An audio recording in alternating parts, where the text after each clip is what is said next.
Os estragos das chuvas. Morte, deslizamento e rodovia interditada em Santa Catarina. Moradores contabilizam os prejuízos na capital. Nas últimas 24 horas, o acumulado de chuvas na cidade foi de 344 milímetros, de acordo com a Defesa Civil. Situação de emergência em 11 cidades. O alerta para mais chuvas e risco de deslizamentos continua, já que a previsão é de mais água ao longo do fim de semana. Estragos no litoral norte.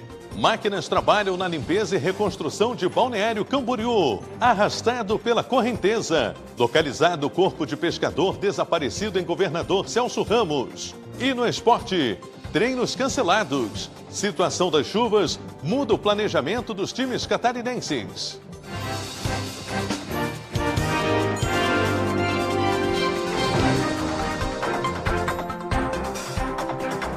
Olá, uma boa noite para você. O Band Cidade de hoje começa mostrando a situação da chuva em Santa Catarina. Na capital, moradores e comerciantes contabilizam os prejuízos e tentam recomeçar a vida. Sexta-feira foi para medir os estragos causados pela chuva. A loja do Rafael alagou pela 7ª vez. Um prejuízo desses, logo no início do ano, desanima o empresário.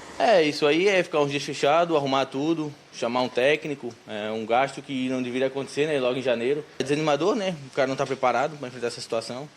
E mais uma vez aí a gente vai ter que se unir de novo, né, com a rapaziada aí para dar uma força. Nesta outra loja, o estrago foi menor. Ainda assim, a água chegou a atingir algumas motos. Não está tudo alagado, mas a água deu uma baixada, mas tudo embarrado, tudo sujo. E é uma situação que se repete. Se repete sempre quando dá essa chuvarada aí, e não tem escoamento de água para acabar com isso aí. O acesso à ilha durante a manhã foi prejudicado por alagamentos no Lago das Bandeiras. Uma árvore caiu e interditou a Praça 15 no centro da cidade. Florianópolis decretou situação de emergência após as fortes chuvas que atingiram a capital entre quinta e sexta-feira. Os acumulados em 24 horas chegaram a 350 milímetros, o dobro da média histórica para o mês de janeiro. Aqui na rodovia SC 405, que dá acesso à região sul da ilha de Santa Catarina, a situação é de total alagamento. Aqui é uma região que costuma alagar toda vez que nós enfrentamos fortes chuvas em Florianópolis e dessa vez não está sendo diferente. Moradores e comerciantes aqui da região reclamam dessa situação há bastante tempo. Pior foi ontem. Ontem a água estava chegando aqui, de onde a gente está hoje, entendeu? E daí, hoje de manhã eu acordei, ela estava do jeito que está agora, depois ela subiu um pouco, agora já desceu novamente, entende?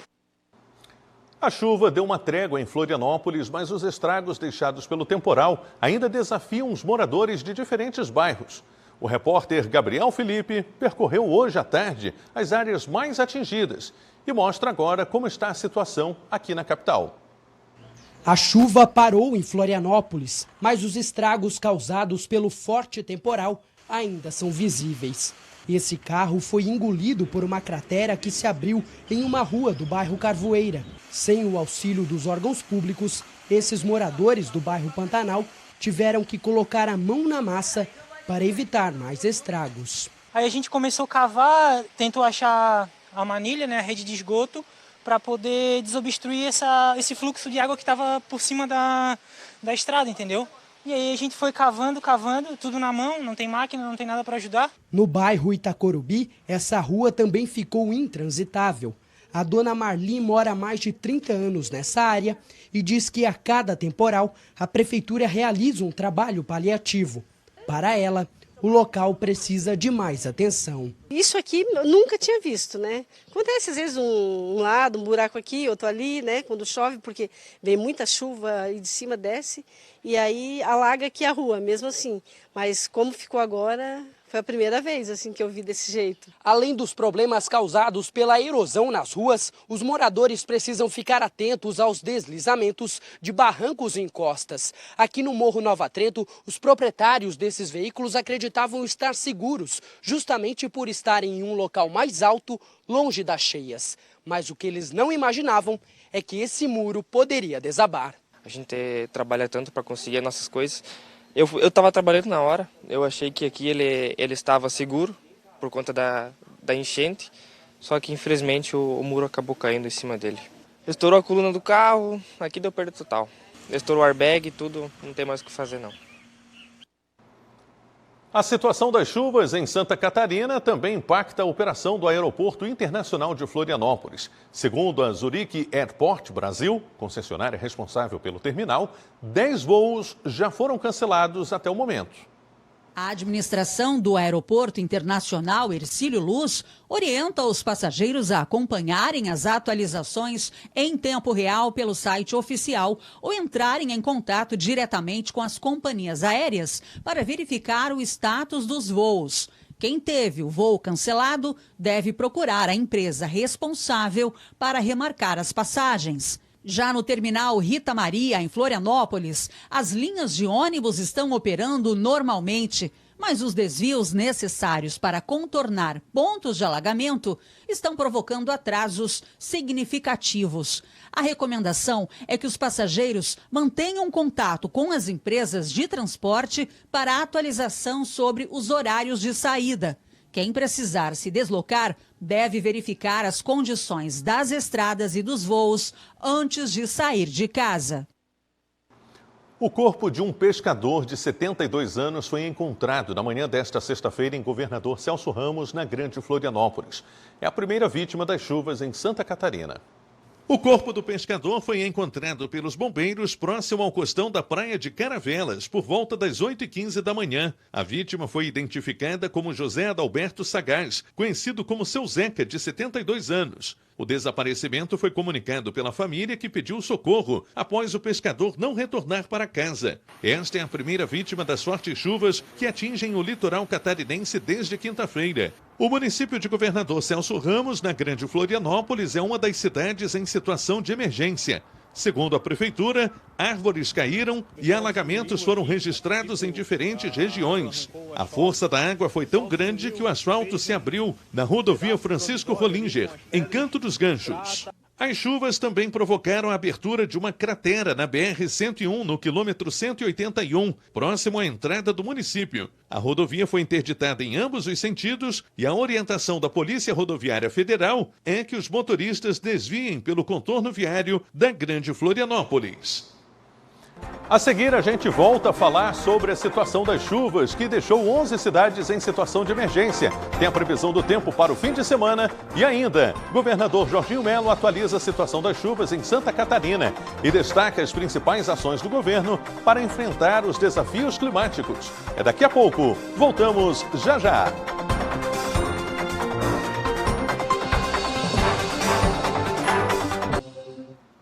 O complexo penitenciário da Caianduba, localizado em Itajaí, autorizou a saída temporária de 301 detentos do regime semiaberto, devido às condições climáticas adversas. A medida foi tomada para garantir a integridade física dos internos, visto que a estrutura prisional foi afetada pelas chuvas.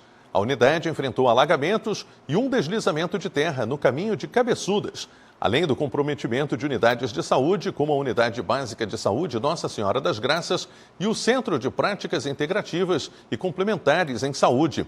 A Secretaria de Justiça e Reintegração Social de Santa Catarina destacou que a autorização da saída temporária ocorreu em conformidade com portaria judicial, com o objetivo de assegurar a segurança e o bem-estar dos detentos, enquanto a situação é monitorada de perto. A medida é válida por 7 dias, reforçando a necessidade de medidas emergenciais para enfrentar os desafios impostos pelas chuvas intensas na região. Em Balneário Camboriú, no litoral norte, os moradores tentam retomar a vida normal após o temporal de ontem. A sexta-feira foi de limpeza nas principais vias do município.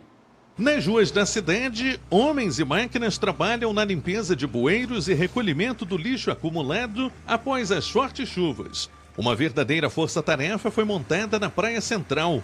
Tratores fizeram a retirada de entulhos, galhos de árvore e lixo, que foram parar nas areias da praia. Conhecida por ser um polo importante para o turismo, Balneário Camboriú foi uma das cidades que decretou situação de emergência nesta quinta-feira. Em 24 horas, foram registrados 197 milímetros, quase a média esperada para todo o mês de janeiro, que era de 215. Agora, os comerciantes e moradores afetados pelas chuvas tentam retomar a vida normal. Em entrevista coletiva concedida nesta sexta-feira, o governador de Santa Catarina, Jorginho Melo, atualizou a situação das chuvas no estado. Ele também falou das principais ações do governo. Confira.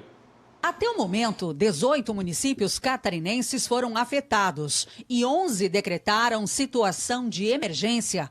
Camboriú, Governador Celso Ramos, Tijucas, Biguaçu, Florianópolis, Itapema, Porto Belo, Ilhota, Balneário Camboriú, São José e Palhoça. De acordo com o governo estadual, as chuvas desalojaram ou desabrigaram menos de 1.000 pessoas em todo o estado.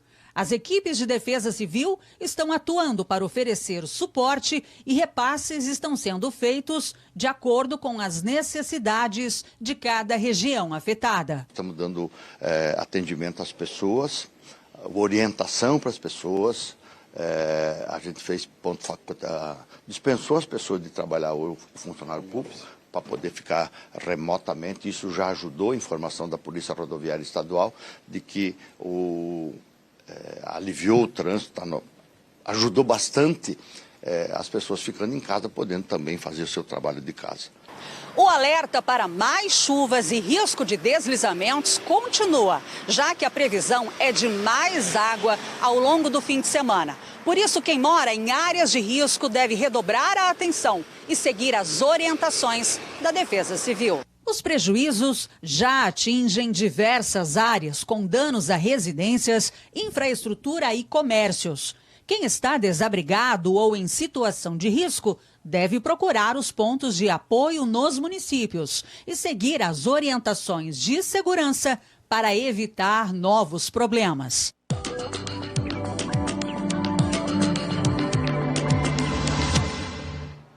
O fim de semana deve ter predomínio de chuva em boa parte de Santa Catarina. É o que apontam as informações da Epagre-Ciran, que a gente vai conferir agora no telão. Vamos começar pelo sábado, que vai ter aumento da nebulosidade e pancadas de chuva entre a tarde e a noite, entre a Grande Florianópolis e o norte do estado, devido às áreas de baixa pressão no litoral norte do Paraná e de Santa Catarina. O sábado vai ser de calor, com máximas entre 24 e 33 graus na maior parte das regiões. Vamos conferir. Em Florianópolis, a mínima prevista é de 24 e a máxima de 31. Em Joinville, os termômetros marcam entre 23 e 33 graus. Em Blumenau, a mínima prevista é de 24 e a máxima de 32. Em Mafra, os termômetros marcam entre 20 e 28 graus. Viramos a página para mais informações. Em Criciúma, no litoral, no sul de Santa Catarina, a mínima prevista é de 23 e a máxima de 32 graus. Em Lages, os termômetros marcam entre 19 e 29. Em Campos Novos, variação entre 19 e 30 graus. E em Chapecó, a mínima prevista é de 20 e a máxima de 31 graus. O domingo vai ser de sol entre nuvens em Santa Catarina, com mais nuvens a partir da tarde. No litoral norte, mais nuvens e chuva no início e também no fim do dia. Vamos conferir as informações no telão. As temperaturas vão seguir elevadas em todas as regiões. Em Florianópolis, mínima de 24 e máxima de 28. Em Jaraguá do Sul, variação entre 23 e 33. No litoral norte, em Itajaí, mínima de 24 e máxima de 32 graus. Em Canoinhas, variação de 20 e 29 graus. Mudamos de tela para mais detalhes. Em Tubarão, mínima de 23 e máxima de 30 graus. Em São Joaquim, variação entre 16 e 26 graus. Em Joaçaba, a mínima prevista é de 19 e a máxima de 31 graus. E em Concórdia, variação de 20 e a máxima de 33 graus. Bom, para segunda-feira, a tendência é de que o tempo se mantenha nas mesmas condições do domingo. E após as chuvas que atingiram o estado, os moradores do litoral e também os turistas que vieram passar as suas férias aqui em Santa Catarina querem que o tempo melhore logo para voltar a curtir as belas praias catarinenses. Mas o Instituto do Meio Ambiente de Santa Catarina pede atenção e alerta para os riscos de tomar banho de mar após as chuvas.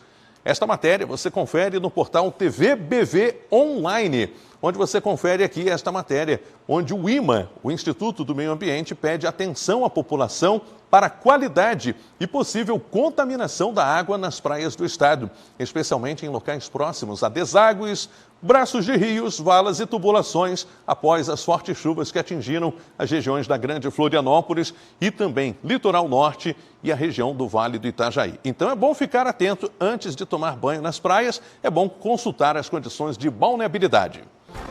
E veja a seguir, novos equipamentos que indicam a gravidade da dengue em pacientes são entregues em cidades do Vale do Itajaí. E ainda, chuvas mudam o planejamento dos times catarinenses. É daqui a pouco, no próximo bloco. Voltamos já já.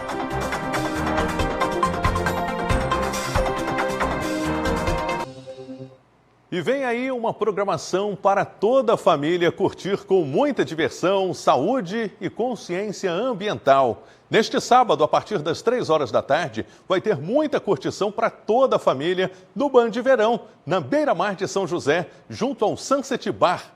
E não é só amanhã não, serão 4 sábados embalados por muitas atividades bacanas, pintura facial, escultura de balões, boi de mamão, um dinossauro super divertido para fotos, além de aulões de dança e yoga. Bora curtir! O Band Verão é uma realização da Band FM Floripa e da TV BV. Não dá para ficar de fora, fica aqui o convite.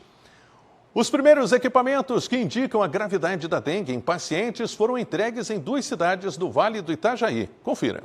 Indaial e Pomerode foram as primeiras cidades que receberam os equipamentos entregues pelo governo do estado. Ao todo, foram investidos quase 8 milhões de reais na aquisição de 800 equipamentos para determinação de hematócrito. Os aparelhos são importados da Alemanha.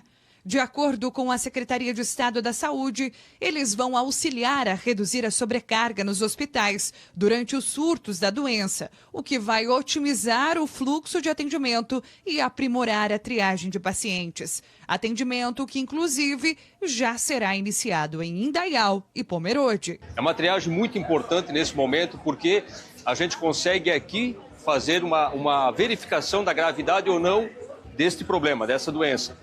Desta forma, a gente consegue evitar a superlotação do nosso hospital aqui na cidade. Esses 10 equipamentos serão distribuídos nas nossas unidades de saúde, onde estão mais perto de focos da dengue. Então, isso também já é um estudo que a gente vem fazendo, já soubemos onde levar os equipamentos. Nesta primeira etapa, 33 cidades, que juntas alcançam uma população de 4 milhões de habitantes, vão receber 400 equipamentos. A expectativa é de que até o final deste mês, boa parte dos equipamentos estejam nas unidades básicas de saúde e nas unidades de pronto atendimento elencadas pelos municípios beneficiados. Uma bebezinha de apenas 2 meses foi salva pelos bombeiros depois de se engasgar em Ituporanga, no Vale do Itajaí. Desesperados, os pais procuraram atendimento no quartel e os militares conseguiram salvar a vida da bebê. Essas imagens mostram um momento de desespero vivido pela família da pequena Mayla, de apenas 2 meses de idade. Os pais estavam dando um medicamento contra a febre quando a menina acabou engasgando. E a gente estava dando na seringa, ela já vem com um dosador, né? E a gente estava dando para ser mais prático na própria seringa. E ela acabou aspirando esse medicamento. Para salvar a vida da criança, os pais colocaram a menina no carro e procuraram por ajuda no local mais próximo, a sede do Corpo de Bombeiros Militar, em Ituporanga. O pedido de socorro mobilizou a equipe de plantão. Nesse momento, a Mayla já estava com dificuldade severa para respirar. O Corpo de Bombeiros Militar de Santa Catarina orienta a toda a população que necessitar de ajuda fazer contato através do número de emergência 193. A gente não encoraja que seja feita a condução por meios próprios, porque primeiro que a guarnição poderia não se encontrar no quartel, poderíamos estar em outra ocorrência ou em alguma situação fora do quartel, além dos riscos que uma condução numa situação de emergência, numa situação de nervosismo pode causar. Apesar da ocorrência, a orientação dos bombeiros é não procurar ajuda diretamente no quartel. De acordo com a demanda, a guarnição de serviço poderia estar em outra ocorrência. As fortes chuvas que atingem Santa Catarina desde quinta-feira estão afetando diretamente os clubes catarinenses e suas rotinas. A dupla da capital, inclusive, teve que cancelar os treinos. Avaí e Figueirense precisaram cancelar os treinos nos centros de treinamento e ficaram limitados às atividades internas na academia. O Avaí também enfrenta dificuldades para chegar a Brusque, já que a BR-101 está interditada no município de Biguaçu. Apesar disso, a federação informou que vai seguir monitorando caso a caso e tomará as decisões necessárias conforme a evolução das chuvas. Já a Chapecoense, que estava retornando de Tubarão após a partida contra o Caravaggio, enfrentou dificuldades para embarcar de Florianópolis para Chapecó. O voo da delegação alviverde foi cancelado devido às condições climáticas. O time planejava realizar um treino no CFA do Avaí, mas os alagamentos na região impediram a saída do hotel. Segundo a Federação Catarinense de Futebol, apenas a partida entre Chapecoense e Marcílio Dias foi adiada. Inicialmente marcado para sábado, o confronto foi transferido para domingo, às 16 horas, no Estádio Municipal Josué Anoni, em Xanxerê. Um morador de Rio do Sul, apaixonado por acampamentos, construiu sozinho um trailer casulo para viajar com a família. E a gente foi conhecer um pouco mais dessa estrutura. O Sidney é morador do bairro Cantagalo, em Rio do Sul, e um apaixonado por viagens. Ele conta que usava uma barraca para acampar, mas como a ideia era dar mais conforto para a família, ele resolveu fazer sozinho um trailer casulo, que ele carrega em cima dessa carretinha. O processo de montagem dura cerca de 10 minutos e o trailer, depois de aberto, chama atenção pelo tamanho. O Cid também fez uma área externa, que tem até cobertura. Para montar o trailer, foram usados alguns materiais. Então, pesquisando, o americano faz muito de madeira. Ele faz todo isso de madeira. Mas a estrada americana é diferente da nossa. Se a gente bota madeira aqui, não sobra muita coisa. O meu é todo em estrutura metálica. Todo ele. E a estrutura externa é ACM. O trailer construído pelo Cid tem cerca de 6 metros quadrados e foi feito para ele viajar com a família. É uma espécie de uma mini casa que conta até com banheiro. O espaço também conta com pia e fogão e tem até uma mesa para as refeições. E o principal, daqui para frente, a ideia é começar a usar o trailer e viajar com a família. Essa questão do viajar e acampar, vai muita aventura, né? Da pessoa querer isso aí, né? É uma liberdade também. Outra questão também da liberdade é o próprio reboque por dentro desengatar do carro, né? Sim. Se hoje eu vou numa praia e quero visitar outra praia, eu não preciso levar o meu motorhome ou a minha barraca, desmontar tudo, né? Eu deixo minha casa e vou de carro. Então, assim, quem puder curtir essa vibe de campismo, assim, com trailer, vai embora que a vida é curta. E o Band Cidade de hoje fica por aqui. As reportagens desta edição estão no nosso portal TVBV Online. Acesse, aponte a câmera do seu smartphone para o QR Code que está na sua tela ou acesse tvbv.com.br e fique muito bem informado. Vem aí as notícias do Brasil e do mundo no Jornal da Band. Muito obrigado pela sua audiência, uma ótima noite, um ótimo final de semana, forte abraço e até segunda.